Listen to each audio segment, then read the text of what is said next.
sorte, là, on vient de trouver la molécule de l'ARN messager. Vous voyez bien, ici, il n'y a pas de molécule à thymine, pas de T, mais il n'y a que des molécules à uracile.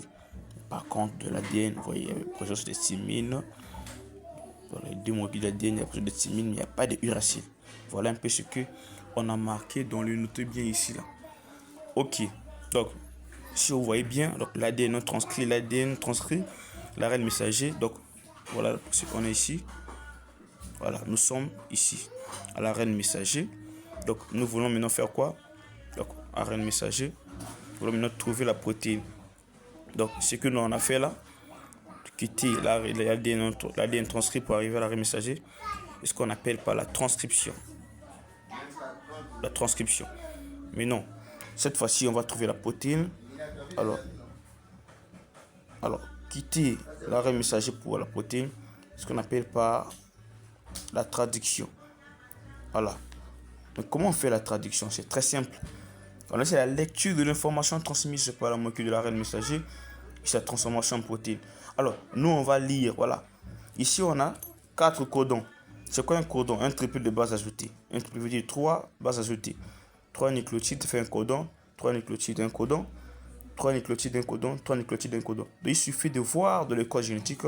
Alors, AUA, ça donne quoi? Quel acide aminé? AAG, ça donne quel acide aminé? AGG va donner quel acide aminé? UAC, ça donne quel acide aminé? Ainsi de suite. Donc, il s'agit de faire seulement ça. Alors, on utilise le code génétique qu'on vous donne souvent dans les exercices. Donc, chaque exercice va donner un extrait du code génétique. Mais pour notre explication, je vais prendre le tableau du code génétique qui est dans le cours. Alors, voici le tableau du code génétique. Oui. Ici, on a la colonne. Ici, on a une ligne. Regardez. Sur la ligne, on va UCAG. Ici, sur la colonne, on a UCAG. Ça veut dire quoi?